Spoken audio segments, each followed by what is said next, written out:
脚前，谦卑屈膝敬拜，瞻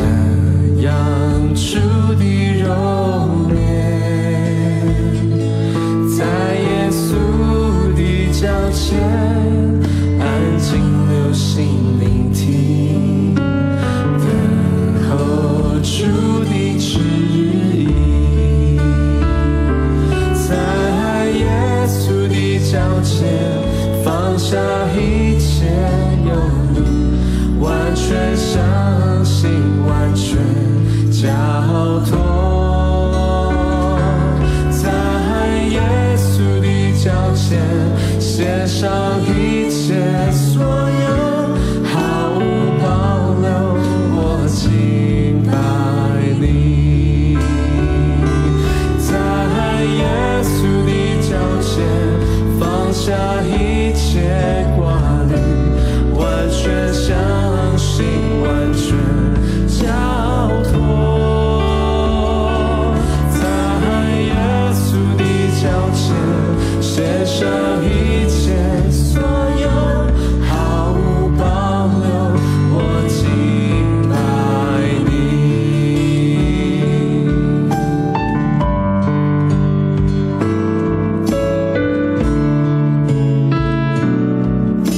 界已經安弄夠了，吹以色列已經戰爭了，但係自家吹你身橋像下眼片，但係自家去轉皮，自家係先，自家去轉皮，耶穌已經去來了，自家去轉皮，我自家係信心去強。切格莫變吃智慧，切格莫變吃上帝，切格係揸滿滿切格嘅信心，只為到上帝已經歸到了，歸來接切格了，阿們。今日嘅別講，切格嘅信心係幫強來 ，OK， 哈利路亞。係要帶細貨啊，下邊可以細貨可以落十個名股，下邊可以見乜嘅感謝。呀 ，Shalom，Shalom。I看到阿里邊幫天大你嚟嘅行禮啦，哈利路亞，哈利路亞，感謝上帝，可能見上帝要提前先來解，而家來就咧，而家有冇條咧呀？有冇意思？因為到那，而家來就阿里，而家係兄弟姊妹，阿們，我哋喺度感謝阿啲阿叔按忠心，每集拜了冇跌hết來智慧嘅，我得晒有噶，按歡喜按歡迎，而家又齊齊來拜做，阿們。而家破兆家今天搬做耶穌上帝，哈利路亞！即係講哈利路亞，哈利路亞，哈利路亞，哈利路亞！來，而家召家嚟，而家嚟禱告，感謝你做耶穌上帝。感謝一個恩典，感謝一個恩愛，感謝一個恩是本愛到啥，見下照那，愛到啥一條心，愛嚟到主嘅面前，愛到啥大，愛到渴慕嘅心，愛到嚟敬拜，愛到上帝，因為愛到啥地，愛到啥想，愛到四周主耶穌上帝，感謝你主耶穌上帝，就是愛到讚美，就是愛到敬拜，先至要發生，上帝嘅提放本要發生吹一個智慧，每一隻上承認得上帝嘅杯，得到上帝嘅恩典，愛到啥禱告，奉耶穌基督嘅名，自家。齊齊嚟講，阿們，破兆向本主耶穌上帝，自家嚟讚美自家上帝，阿們，自家嚟向，自家嚟讚美自家上帝，哈利路亞，自家為破耀，阿們。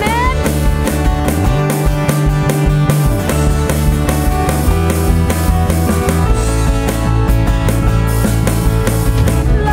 後，自家做主改過。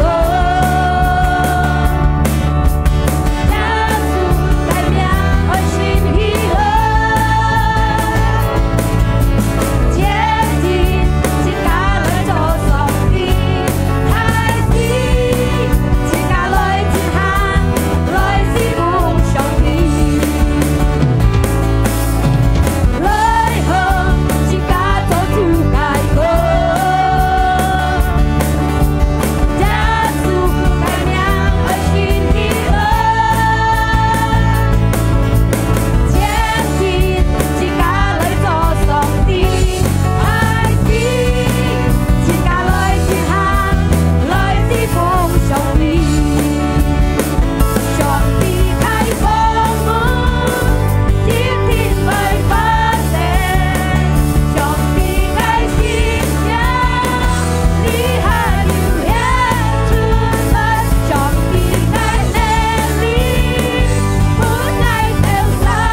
呀，破照家姐呢向不主耶穌上帝，我將阿姐耶穌用提示咪，慢慢嚟初轉起，時間嚟讚美自己上帝，時間嚟感恩對主耶穌上帝，因為佢千能嘅上帝，佢係永生嘅上帝，佢是變係設計上帝，佢係忠心嘅上帝，佢忠心要看顧設計，佢忠心本設計力量，佢是變係設計。我哋感謝你主耶穌上帝，我哋要渴慕嘅心對你主耶穌上帝，我哋實見當照，我哋一條心，我哋嚟敬拜主，我哋嚟感恩，經過我哋為敬拜，經過我哋為讚美，我哋親近主耶穌上帝，感謝你上帝。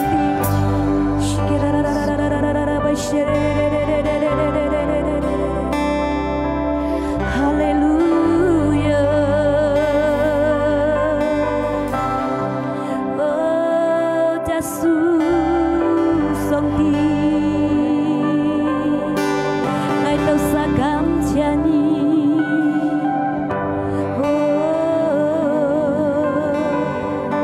感謝你主耶穌上帝。認識變係愛到啥，要看待愛到啥，看我介紹，我開主啊，將你無離開愛，離條路愛恨愛恨。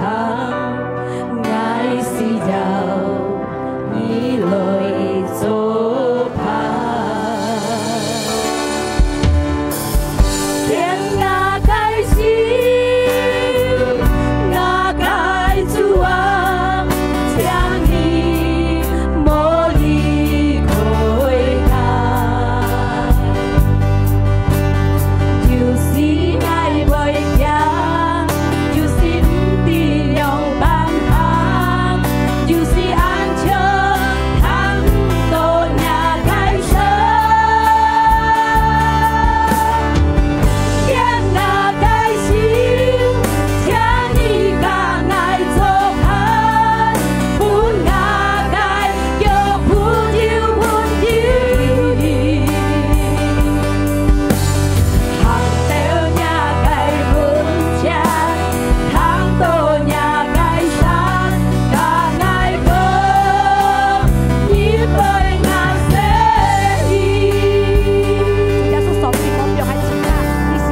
Ura baraya la baraya la ba.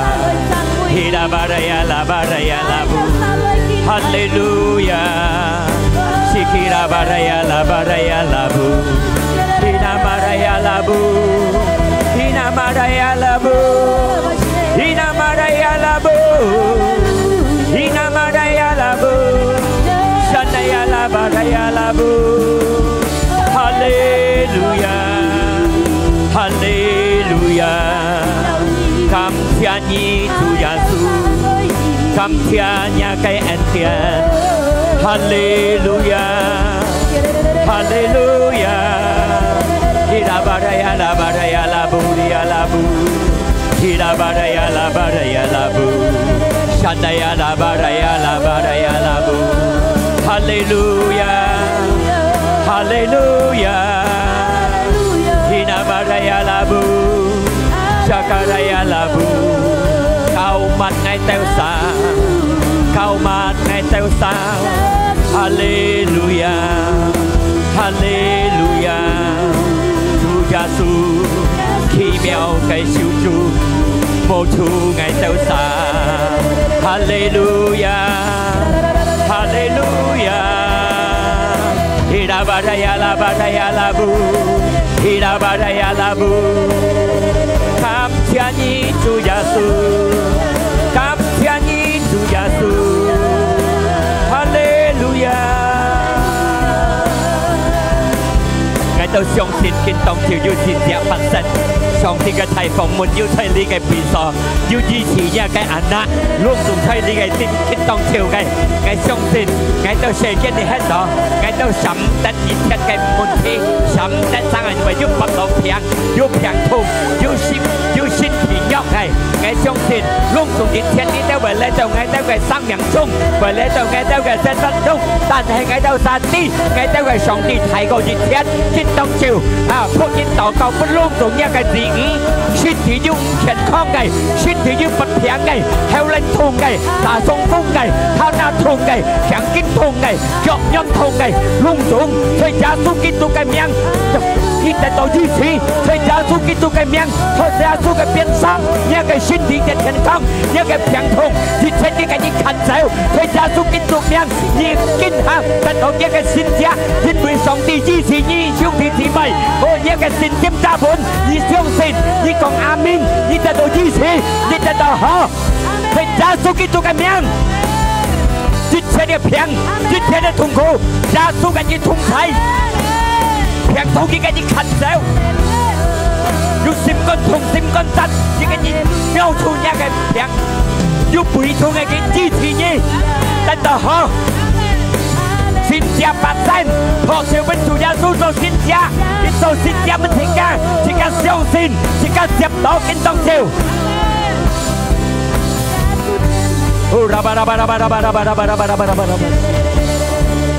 感謝一個新家，感謝一個新家就是感謝你要救乜嘅都晒，感謝你要支持一字五，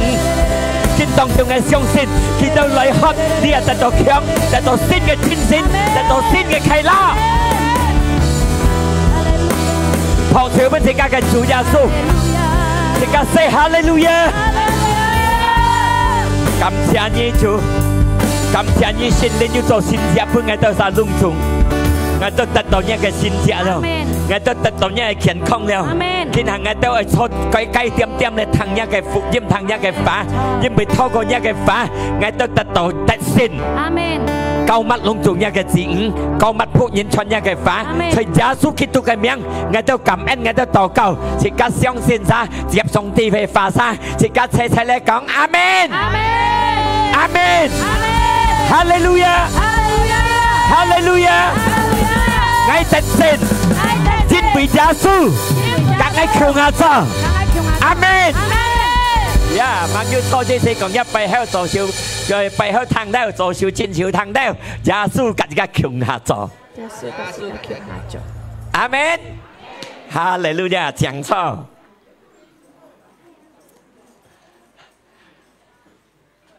Yêu khai lá. 要平安，哇！要真心， ว้าวผิดเพี้ยนเขียงผิดเพี้ยนเขียง上帝唔是離開個世界時常要照顧世界時常要俾世界戰勝時常要俾世界快樂時常俾世界甜嘅心嚟行呢個日子係咪呢世界可以走亂經濟可以走亂但係自己嘅心中冇走亂阿們因為乜解？因為要上帝嘅一個強下座，要上帝嘅一個同在，要上帝耶穌基督要嘅一個獻祭，阿們。哈利路亞！呢日一樣可以11日冇遲到要講爭到12日了嚇。11日呢個講到乜解呢？都係講到自己嘅上帝嘅一個同下座。咪意思呢？因為上帝嘅強下座，咪啲自己咧佢嘅生活中寫緊你喺度，自己做咪東西，自己行同係咪東西，上帝要自己強下座，阿薩自己嘅心要入門嘅，阿薩自己嘅心要單向嘅，阿們。你睇呢個強下座，阿薩自己要單向嘅今下呢一類所以你啲羅馬書8:28節，自己嚟看呢一個經節，羅馬8 ayat 28。Roma 8 ayat 28節，人用講嚟呢個經書，一個經書都係講到見下切家啲，見下切家啲，你睇睇講見下矮啲，上帝家家強下做熱切，來好嘅本事家，上帝家家強下做熱切，來好嘅本事家得，阿們。或者嚟講上帝唔係來壞嘅本事家。隆重熱切嘅家強下做來好嘅，來快樂嘅，來喜樂嘅，來得勝嘅，來歡喜嘅，阿們。冇要煩冇要腳嘅基本時間，或者個時間腳嘅會來嘅，唔係而家登山來嘅，杜啟都來嘅，係咪啊？因為上帝打上來好嘅本時間，係啊。對於嚟講，對於自己錫佢嘅人，你講嘅錫上帝。過了自己上帝喊嘅，上帝寫嘅，上帝選嘅，對佢鋪排嘅，上帝鋪排，上帝選自己，佢家強下座，來最好嘅本自己，因為自己錫佢，因為自己愛佢，阿們。自己愛佢唔係自己先愛佢，因為佢先愛自己，然後自己將有啲愛，阿們。因為咧戰爭嘅愛都係從上帝嘅嚟嘅，上帝嘅愛冇限制，自己人類嘅愛有限制，係咪呢？係，阿們。上帝嘅愛冇限制，要按歌就按歌，要按簽就按簽，要按法就按法講錢，係咪呢？阿邊嘅現前嘅愛來世間是在十字架上吊，為了唔解。為了贖自己嘅錯，自己嘅罪，也出嘅最大嘅愛自己對自己人類，阿們。撲上本自己嘅上帝，見下自己啲上帝家自己強下做對於一切來最好嘅本自己，對於自己錫佢啥，錫上帝，阿們。啲當然都會要你錯那錫上帝嘅，佢哋都是變開心，阿實2點鐘，係咪呢？佢哋都是變開心，馬嘅需要嘅自己變開心，自己嘅上帝最需要，阿們。為平通自己咧係來到上帝，係咪呢？佢哋變開，自己提熱派提熱在上帝，阿們。因為自己馬嘅隆重熱切，上帝派蛋糕派頭，佢哋照顧自己。因為要有忠心，要有愛心，要有渴慕嘅心，要有妒忌嘅心，阿們。哈利路亞！而家按到錫上帝，因為佢選了自己，選了自己冇大見佢話鋪排最好嘅自己，阿們。嚟晒相信，鋪排最好嘅自己，提自己鋪排俾你平安，俾你快樂，阿們，俾你健康，撲上本自己做耶穌。其實是咁啲，萬有問題是咁問題，係咪啊？萬有問題而家唔係有啲嗱，是咁有問題之時，是咁上人，哦，呀有問題，但係上帝天大愛過熱切，因為一個強下座，但是佢係特性，你行嘅人啲啊，係咪啊？ mang yêu muốn thì cái biểu sáng đi song đi做本自己好，把到自己當晒強人，把到自己當晒能量，係冇呢？mang đi自己當晒能，自己當晒強，也有限制，自己當晒力量有限制，但係上帝冇限制，阿們。所以自己上下，自己有問題冇驚。咁問題嘅傾自己個自己啲個係啊，你行行啲，問題上帝，因為我得到呢一個問題，問題嘅傾我個，但係我上班，自己嘅信心增加強，自己嘅信心增加本，阿們啊，然後再有嚟嘅問題，自己能夠有個強對付嘅，有個強嚟對付嘅，阿們，嚟啥事定個問題嘅？sama tu sit, hemona, mokiang, cam yêu muốn thế, song ti khen đại sự cả có, sa sự cả thiên hạ gì khẩu kế, amen, hallelujah, song ti cả thung cho, khi yêu con cô và ti thu tiệt cái hàng thủ, khi yêu giàu cô, yêu con, yêu cái thung thái, đi thì cái buồn tuần này, đi cái nhiệt tay tỏ lọt cha tại hang, khi mà tỏ fit tu theo lấy cái thái sĩ luân cụ. Khi mà phải lót rồi, các mò to giờ hà bên, mò nhập tên, đi hay còn chít khi được chọn nó cái xin, khi làm lót cha tại cái nhìn, song ti thông thái, song ti kêu hạ cho, dù mà khát đọc kia, khi nào cái lời chi phí, amen, song ti cái thông cho. Khi yêu giàu cô, thu chết thì cái sinh vật trong cái sinh命中thu chết, khi yêu con cô, khi yêu giàu cô, nhưng mà cái cường hạ cho, ấy là thấy cha lại bị nguy hiểm cái con đó, khi cả nhị thịt dẻo, cả nhị thành chiều cái chung, mẹ cái không bị sang đầu hiếu này, khát đầu phi, amen, hallelujah, các chúa thì cái song ti, yêu con cô thì cái cường hạ cho, tôi ý chết mới thì cái họ,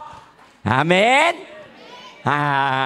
Jadi jika emanyin, jika tu ai lung chung, jika cái sinh命chung, jika cái sinh vật chung, sekian di hang đó, thiên hạ gì khẩu chủ,因為cái chung hạ cho, khi hiện tại jika, amen, hallelujah, thì giết ta mai jika thiên hạ gì khẩu song tin na,因為jika sekian di hết đó, sekian di hết đó, hắn bà bạn đó muốn thi, hắn bà bạn đó痛苦,各種痛苦，熱天來在jika面前，jika冇錢佢咪來。係咪呢？自己想到佢咪嚟，按到問題咪生係咪嚟在自己面前？因為自己啲前面係咪會發生？對嗎呢？所以自己才是一道天下依靠上帝，因為大家工作，大家同齊要看顧自己，要看待自己。哈利路亞，阿門。特別自己依靠嘅啲咩事件，唔係容易嘅事件，日過日。家裏呢一類，戰爭也嚟，經濟也跌冚，工作也跌冚，係咪呢？自己日過日，也係自己嘅健康，自己被戰攞也被跌冚，係咪呢？自己嘅精神也被跌冚，所以自己愛依靠上帝，因為嘅強下做，阿們。強下做意思佢要看顧自己，要救乜自己，要自己通體，阿們。但係相信上帝要計通濟嘅，我在最少吉在你客家會你講堂，3萬要現象，3萬要戰線，3萬要撲笑，3萬要接福音，哈利路亞！但係呢，因為自己嘅隨時跟國啟嘅隨時了，比較得後生嘅詞彙，係咪嗱？生下啲後生嘅詞彙，少時吉到50當世蛋糕嘅。阿們，所以佢啲攞真心唔好攞，阿們，哈利路亞，阿們，同埋啦，因為真心強，切家耐暖，唔係掹臭皮，阿們，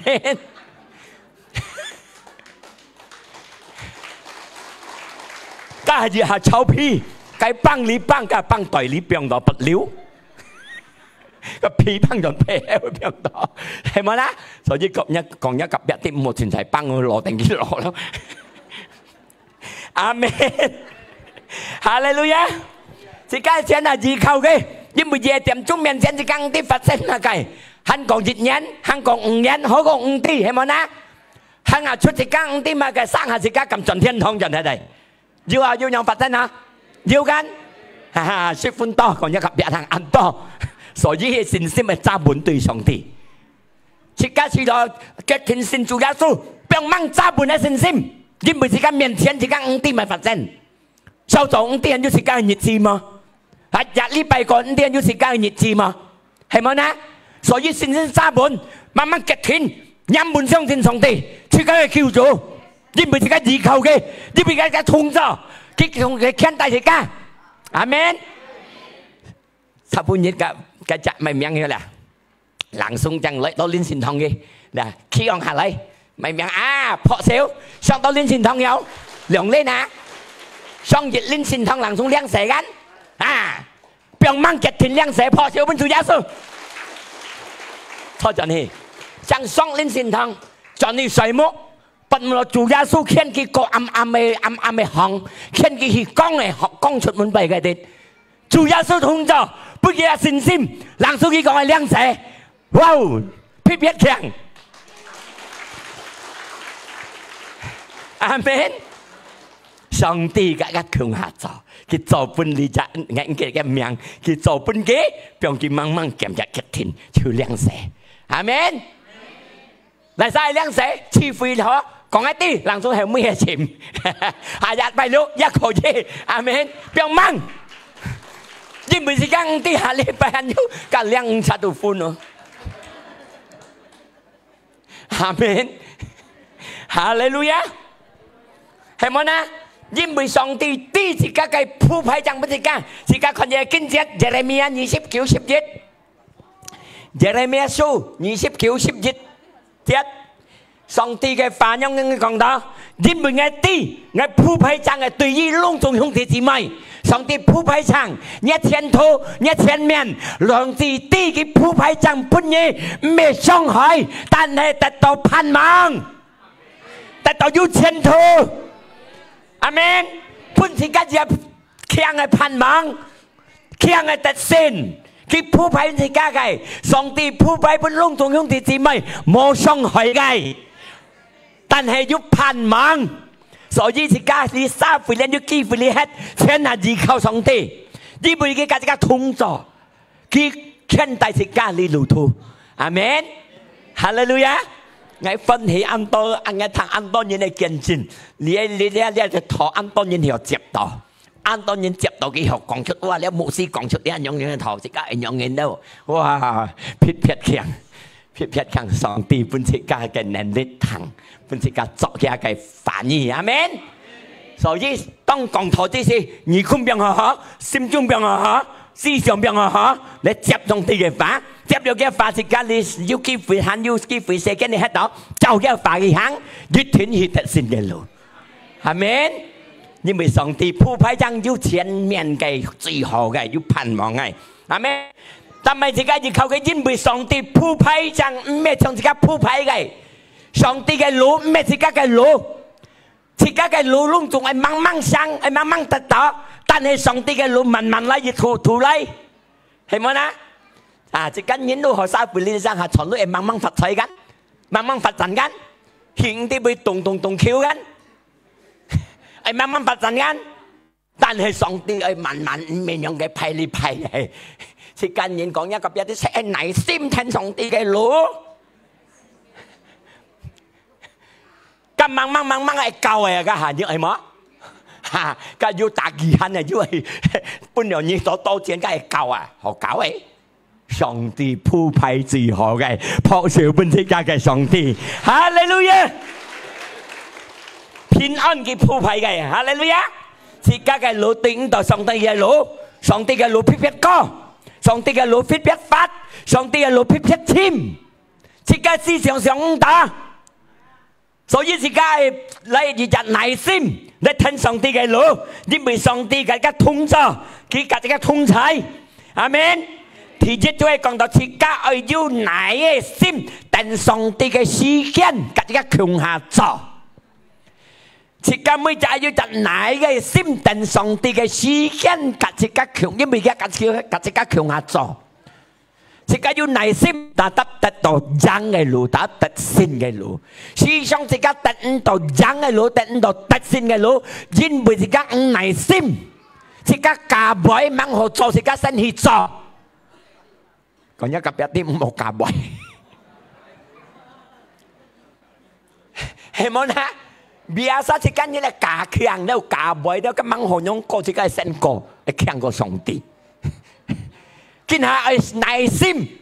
等上帝嘅時間做本自家，因為家強下做，但係自家係得勝，因為佢鋪排嘅路，大得要盼望嘅路，撲上本主耶穌，哈利路亞！你看你係按照Yusuf，也係Yusuf，在聖經度，佢上帝本佢不熱嘅夢。意思熱口，佢咪做嘅頭，咪做嘅頭小，你帶安當演出，安當演要嘅天平，安當演尊重嘅，佢不能嘅兄弟嘅巴漢尊重嘅，上帝本佢係樣嘅夢，但係對嘅夢本身對唔到，但係呢，佢就講嘅夢本嘅兄弟聽，嘅兄弟唔感人，鬧嘅，哎呀，你做頭啊，欺負我已經嚇。cái cảm nhận cái兄弟mà cái con cái ba thằng cái ba con như bật mà cái mông như thế hả nên là ba hai bài như hai kinh sùng như nhau như bài như dân hiểu làm ban nhân cái Yusuf pun cái兄弟揸到得到講到做得到講到周圍講好彩冇水周圍講dân hiểu làm ban nhân hắn mang theo cái thân dân hiểu cho cái mệt hồng này thiên hồng này mày thì cho nụ nhân nụ chạy cho dùng nhân rằng bị dùng nhân yêu cầu tay dân hiểu làm ban nhân mày chơi mà sẽ cho mày chơi mà sẽ ai keep cái đấy cho nụ nhân à nụ chạy à cho cái sao anh nói chỉ chặt bần tì phát cái buộc ca cái ya dân hiểu ban nhân cái cho bún đĩa cái bụ chủ cái theo cái bụ chủ bún cái còn phải cái nhưng bị ta mày na cái lò phô nhện đầu cái theo chủ phô à cái tuan nhện đầu cái lò phô nhện đầu kia ta mày na nhưng bị cái Yusuf ăn xỉu sen nhện đầu kia giờ đi theo kia làm nhân tuyển số theo kia số mọi tháng xe đi cái Yusuf tụi mọi ta mày cái bệnh mày na nhìn bởi cái tí đem một trò răng rề chỉ cần nhìn bìa rằng tí một trò hẳn trò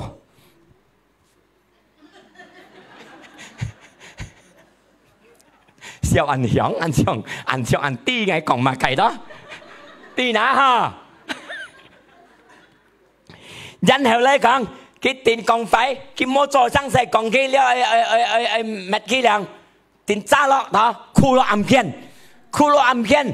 kiên tụi mô ta kinh nhiều như cái theo cái tà xíu giá lượng chặt tiền khu và đi cái lượng chặt bật muốn đi lượng chặt theo xíu cái liệt theo cái xin dùng những lượng chặt bật muốn đi cái lượng chặt tụi khu tụi xong tiêu như nhau tan hay cái bật yung muốn tí là muốn nhà mình cải xích tại tan hay là cái Yusuf yêu thông minh gì với yêu sòng tì cao mắt yêu sòng tì cái linh cảm bún cái thông minh gì với còn chút lý lượng nhận nhìn bật cái mông chỉ cha được bật đó mồi mông miệng cái mông chỉ cha được bật đó cái theo bởi tôi chọn theo cái hòn ra cái bụi chun cái co但係呢個 Yusuf 嘅講家生已出去冇記得ngay但係呢日跳出去即係每本嘅做點樣一跳掉到工廠錯呢一每佢唔記得呢 Yusuf 喺暗間度嘅佢可以唔記得但係上帝記得佢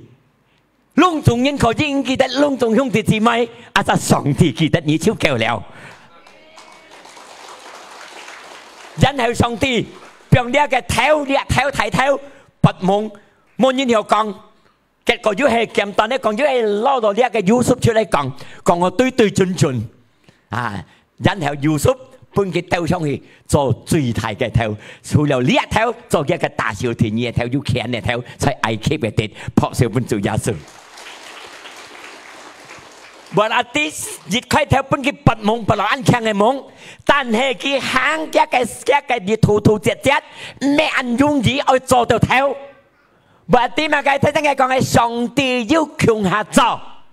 雖然看到冇落聲落暗間不認記得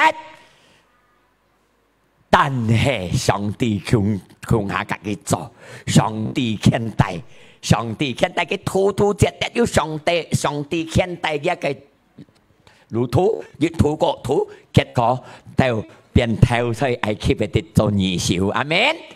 一出去按照上帝設計強下做上帝嘅呢個優秀強下做上帝要嘅每隻設計嘅做嘅阿納強下做現在看到假如要得到滿天樣地哦上帝要嘅強下做佢本嘢爭啲過hết上帝要嚟困顧要嚟祝福你行係變健康cái bữa nhật chẳng tít lo ai siêu chẳng tít mồ hay thì song ti không hạ trò amen phân men ngăn song ti yêu không trò yêu không hạ cả trò ngay khi đất bông bánh ngắt xe cả chẳng tít anh nhung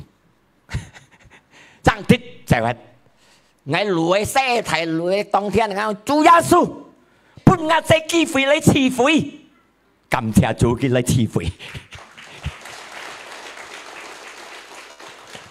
主耶穌要聽自家嘅禱告，佢要同助，因為一日將嘅事咪寫佢橋佢本佢吃要啲本佢機會好智慧嘅橋壓本佢享受呢個恩典，結果佢學佢講佢係信主係兩世，哦厲害！每日要看佢，每日禮拜要嚟看佢嚟智慧，呢就係上帝最好嘅恩典，阿們。上帝要強下做，哈利路亞！上帝要強下做，所以是個耐心等上帝嘅時間，因為佢做本是個最好嘅，即個唔好假壞，唔好做，唔好過嚇，阿們，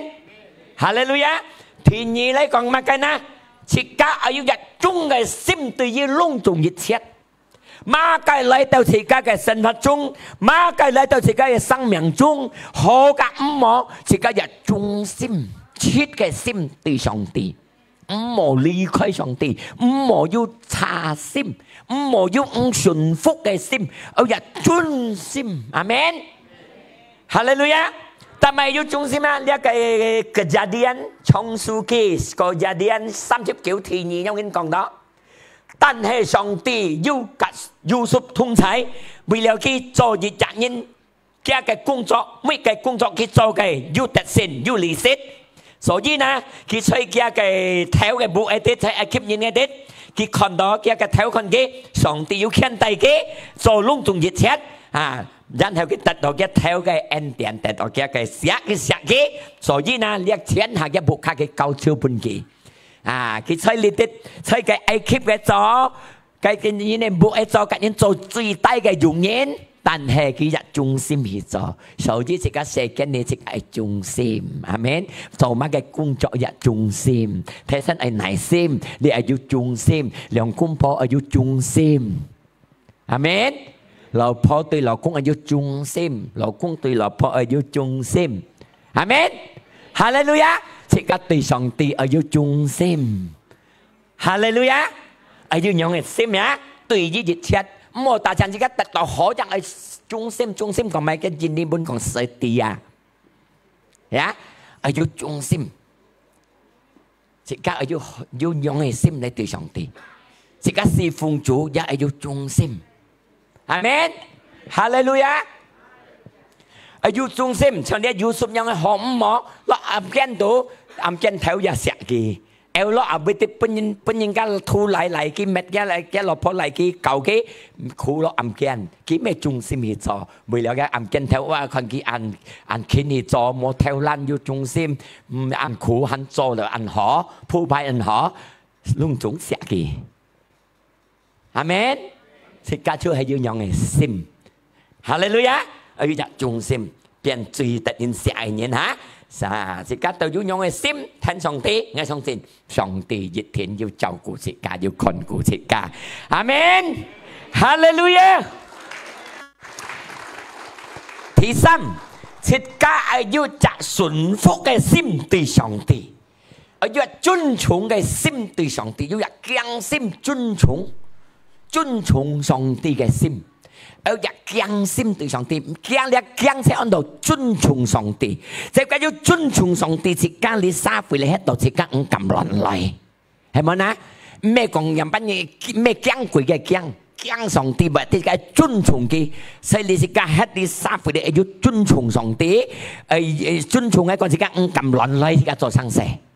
自己要求你對。有啲自己順服一個命令，順服就一個聖經你寫出交出嚟睇，順服起咗要尊重上帝嘅心，自己然後得到上帝最好嘅恩典，阿們，哈利路亞。啊！呢一從嘅廿39提七樣講咯，過了幾多日嘅老婆看到呢個約瑟啊，佢就睇年紀嚟講，佢湊佢唔冇生死，唔做得嚟，佢湊佢，但係呢約瑟佢唔係，你唔正，我都唔係，啊，佢唔係嚟講過了，佢唔係嚟講啊。佢講你是你老公都相信我天下吧，我人班要做出兩樣糊塗嘅生死嚟，我人班要愛做一對唔起你老公嘅生死嚟，把跟對唔起上帝嘅生死，我冇用做，呀，佢冇用做，我們要做出啱隨我嘅生死對我上帝，佢冇用做，但係呢因為佢湊佢同房落間，一個頭嘅老婆。係自家搬樣湊，自家諗自然，自家單殺人。特別你阿約瑟咁唔係熱超熱，唔係別你安將，別你睇老婆按道理搬藝，佢唔係。啊，呢一套係講咩？自家唔好亂嚟，因為自家要尊重上帝嘅心，要順服上帝嘅心，自家唔咁亂嚟，係冇樣嘅心，自家思想咪亂嚟。係咪啊？咩講達成呢樣嘅生死樣嘅問題？自己尊重上帝、順服上帝，很要按到生死。自己世間你自己下對付嘅，世間你下對付嘅，對應超生係講木卡要生死，要認木卡要到盲線盲吹上帝嘅方面。今次今日兩日家，自己要照認超啦，一最好嘅吧。你最好吧，自家阿爸吧，自家阿妹吧，唔怕了，你有最好。但係呢個約瑟唔係就唔係，尊重上帝，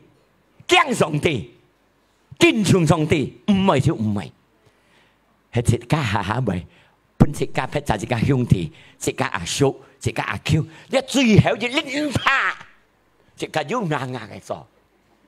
我係講隆重兄弟姊妹談，唔好驚人驚上帝，敬重上帝，尊重上帝，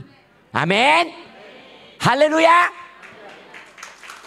我相信我樣講隆重兄弟姊妹有得到嘅，你個思想自己被對付嘅，因為自己很要自己兄弟自己師傅係咪公司很要問在上帝嘅方面，係冇啦，生下自己老人。師傅講掹好咧，掹好家自家咧聽師傅講啊，慘啊！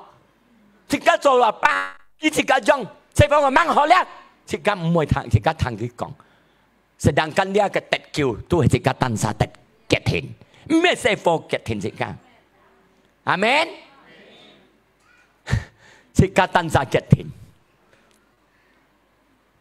就算我隔日日啊個兄弟兩世，佢咪要上下家咩啥？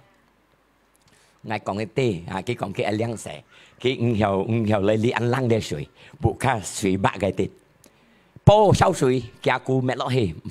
為咗唔ăn lăng，南落嘅程度係我mang yêu兩世先嘅問題，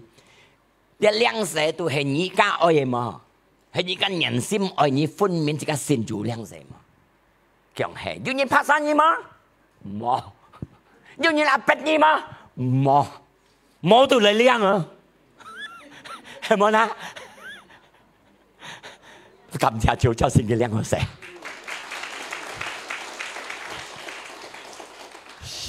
到上帝本自家入心，冇人又拉人，要人拉人自家極田冇談家社會，蠻好自家冇擺咩咧，自家自公大創嚟咩咧？呢個特橋就係自家登山減極田，人爛到自家，阿們係個嘢心肝唔係，我揸到喺近前幕戲都冇變，呢個人。我揸落前落去，特別心肝嘅唔望，明唔明啊？冇後恩，嗰人嘅心肝愛上帝，講好啊！自家愛上帝，自家得到永久嘅生命，阿們，哈利路亞！唔好係生世對反對上帝嘅命令，反對上帝嘅規矩，自家係變hết，係咁唔好。阿們，上帝嘅法教自家唔好嘅，自家出去學hết，係點走？阿們，冇好半日阿伯佢講咧，咁唔好係反對上帝嘅命令，唔係，係減減一隻極天，好嘅少減到嚟，唔好一般一般，阿們。自家信上帝也唔好一般一般，笑唔笑，冷唔冷，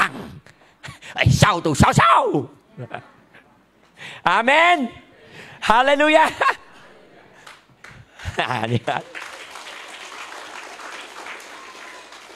特別感謝主，我看到你啲前途，自家年紀上到嘅，減一隻極天色本強。對了，兄弟，隆重兄弟姊妹，要熱心愛主耶穌嘅長求謙求告上嚟啊！然後呢，呢個廿年39、11節咁樣講到，佢要熱熱，呢個約瑟都落嘅步去做寫做嘅工作，落到嘅度，嘅睇嘅老婆出嚟話，要嚟撩掉佢話。嚟撩掉佢，但係呢個第嘅辛苦撩掉佢，但係呢個約瑟嘅辛苦脫佢走咯。你啲係講乜嘅呢？所以自家係唔係作為反對上帝嘅命令啊？因為乜嘅呢？你係咪自家跌落水愛生死思想愛對自家？人哋做佢都唔係吧？佢要嚟了掉佢要對人嚟啊，對佢做水啊！自家如果使衫褲你喺度，自家你計自家度啦，自家唔係，家下因為對人嚟啊，你下天就做啊，咪自家咪跌落水啊！所以自家只用唔得，自家走開啊，走啊！你約束。佢做唔得咧，咪要啲人嚟嘅，隔三個月頭睇佢走啊！或者自家做噶，做唔得點人家咁你啊咁家咪跌落水咪反對嘅上帝嘅命令，走啊冇計啊，係咪啊？咪意思，自家老闆啊，係咪帶自家跌落水做唔愛啊？叫班你啊，自家跳出嚟又冇使計苦嚟了，嗌幫弊，先做，先了就好叫。先了就漸漸就到盡家老闆嚟啲講老婆啲，我傳福音本機話，本機多傳，很半嚟啲。自家就傳福音帶佢信主，特別咧啲自家老教灣半你強下了強下，動強下你機標啊，你計啊，小貨潮啊，強下緊計你緊。自家不佢帶人員喺你，不佢傳福音出嚟，來唔會。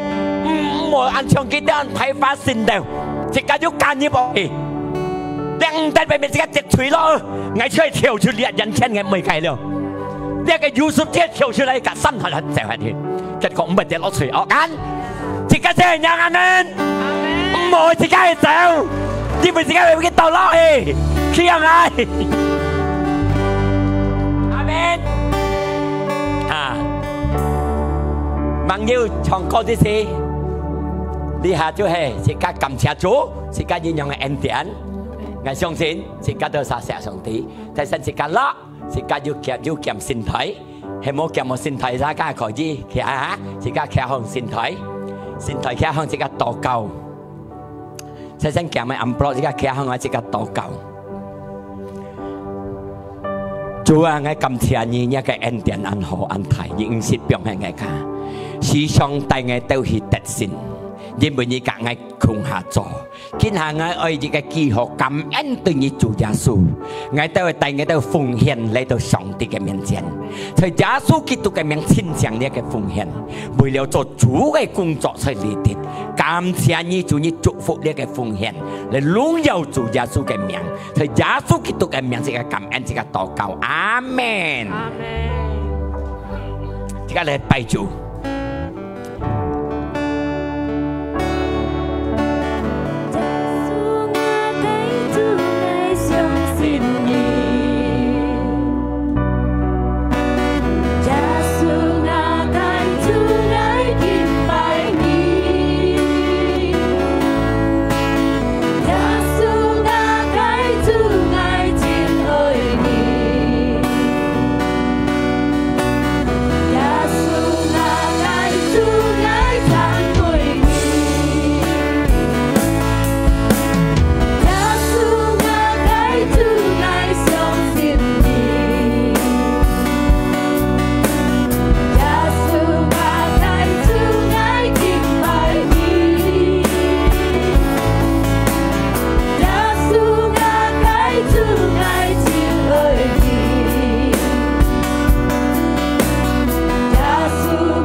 求不這個主耶穌，感謝你做激動潮嘅反應，激動潮嘅反應講到係咪實要內心嘅心嚟等上帝嘅時間，我哋強下做，因為上帝做最好嘅本愛豆。感謝你做愛豆，熱團要忠心對上帝，對於隆重熱切。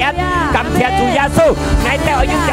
順服嘅心，然後我哋要嘅堅從上帝嘅心，因為上帝做鋪排最好嘅本愛豆，愛豆夠隆重一嘅旨意。ทางอย่างนี้ก็ปานีทางอย่างนี้ก็ปุกยิ้มทางอย่างนี้ก็ท้อที่เหี่ยวเจ้าเนี้ยก็ท้ออีหักเจ้าเนี้ยท้ออีโซ่กองตีกันกินสุงอาโซ่ใส่กีนเต็ดสิ้นไกลูกพอเชื่อพระเจ้าสู้กำเทียนยี่เทียนฟูกำเทียนยี่主耶穌用的是咪是家嘅智慧的你輩子跟住到自己嘅準自己嚟開紅燒嚟接上帝嘅福叫佢平安，叫佢快樂，充滿咗自己嘅心中。主耶穌錫自己愛自己，佢死復活為了自己得勝。聖靈唔是離開過自己，是上自己嘅同在，要帶自己去得勝嘅路。在耶穌基督嘅名，自己感恩，自己禱告，自己齊齊講，阿門，哈利路亞，將福傳去。